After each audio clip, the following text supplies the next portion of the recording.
రంగారెడ్డి జిల్లా మేఘ్యానాయక్ తండా పరువు హత్య కేసు కీలక మలుపు. నారాయణ ఖేడ్ పిఎస్లో లొంగిపోయిన యువతి తండ్రి గోపాల్.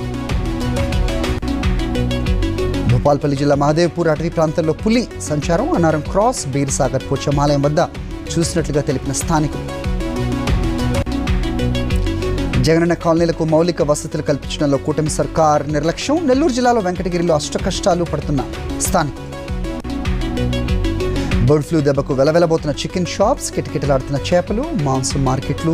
ఆదివారం కోటతో దుకాణాలకు క్యూ కట్టిన హుజూర్ నగర్ వాసులు. నల్గొండ జిల్లా పెంచికల్ పహాడ్ గర్ల్స్ హాస్టల్లో దుండగుల హల్చల్. అసభ్యకరంగా ప్రవర్తించిన ఆకతాయిలు, బాలికల అరుపుతో పారిపోయిన దుండగులు. పెద్దపల్లి జిల్లా రామగుండంలోని ప్రజలకు తాగునీటి తిప్పలు. నిత్యం నిండుకుండలా ఉండే గోదావరి ఇసుక దిబ్బలు, బండరాళ్లతో దర్శనం. నిర్మల్ జిల్లా భైన్సాలోని హనుమాన్ ఆలయంలో పేరుకుపోయిన చెత్త. మున్సిపల్ సిబ్బంది నిర్లక్ష్యంతో భక్తులకు ఇబ్బందులు.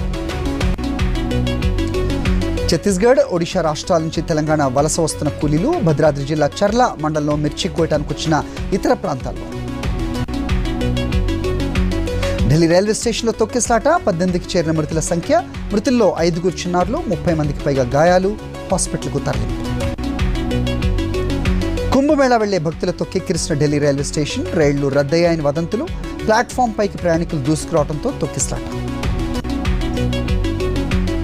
ఢిల్లీ రైల్వే స్టేషన్ తొక్కిసలాట ఘటనపై అత్యున్నత స్థాయి విచారణ. 2 సభ్యులతో కమిటీ ఏర్పాటు. ఢిల్లీ తొక్కిసలాట మృతుల కుటుంబాలకు ఎక్స్గ్రేషియా 10 లక్షలు. మృతుల కుటుంబాలకు, గాయాలైన వారికి 2.5 లక్షలు.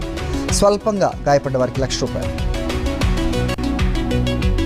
ఢిల్లీ రైల్వే స్టేషన్లో తొక్కిసలాట దుర్ఘటనపై రాష్ట్రపతి విచారం. మృతుల కుటుంబాలకు ప్రగాఢ సానుభూతి.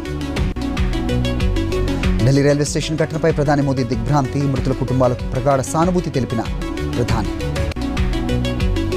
రైల్వే స్టేషన్ పరిస్థితి అదుపులోనే ఉంది. అదనపు భద్రతా బలగాలను మోహరించినట్లు అశ్విని వైష్ణవ్ వెల్లడి. ప్రయాగ్రాజ్లోని త్రివేణి సంగమంలో భక్తజనం. మరో 10 రోజుల్లో కుంభమేళా ముగినుండటంతో భారీగా తరలి వస్తున్న భక్తులు.